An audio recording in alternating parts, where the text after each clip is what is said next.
Hi, my name is Samara Hartfield, and today I will be talking to you about the Picture Exchange Communication System, and it is also referred to as PECS, that's PECS, and it is a pictorial system that is used most commonly in children with autism spectrum disorder to help promote their communication skills, and it's usually used for someone who has a preference for the visual process, and for individuals who have no verbal communication, they do not speak, and also for people who have limited verbal communication skills but are actually in the process of being taught a more complex language, and so this may help them and assist them in their process of learning more language skills. So within the PECS system, there are 6 steps in completing the process and teaching individuals how to use it. And so in the first step, it is about teaching the communicative exchange. And so in this process, it would simply be using one item. Like, you start off slow, so you use one item. And so if a child was to request for a ball, they would have the card or the picture, and they would request for the ball by holding up the picture to me, and then I would exchange the ball for their picture.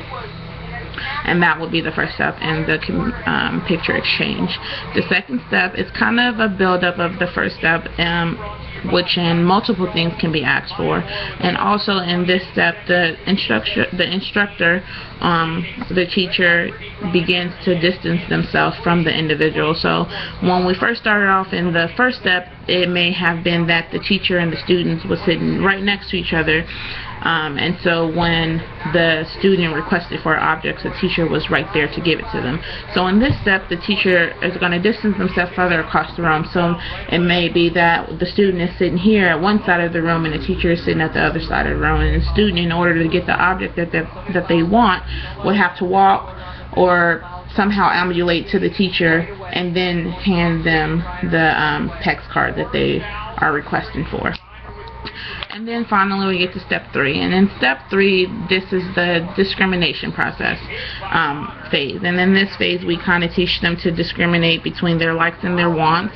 And so far we've been saying, hey, this is how you request and demand for items that you want, but you can also not want certain items. So if I had a picture of a banana and then an apple, and the apple is the most preferred option, I would expect for the student to choose the apple because it's most preferred and not the banana just because it's there.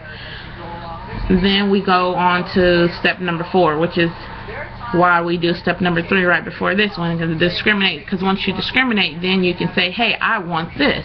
And so step 4 is that process in which we're teaching them how to demand for items by saying, I want this, and it's in complete sentence. And so, and with the PECS, it's kind of a combination of verbally speaking things, or just using pics, or you can, like I said, you can use both. And so say, I want this, I want apple, I want ball, I want cookie, and so you put it all together. And then on the flip side of that, we have step 5, and in step 5 we teach them to respond to questions. And so responding is a part of the verbal communication, it's part of everyday language, and so as well as we teach them to request for items and how to initiate things, we also have to teach them how to respond.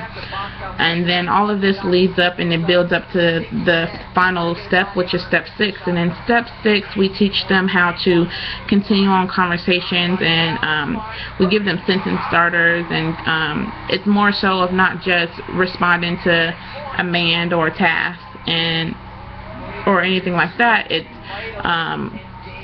keeping up the conversation and commenting on what's going on within the conversation, and that's how we do the PECS the PECS training, and that's how we teach individuals with all types of developmental disabilities who we think are good candidates how to use the PECS system.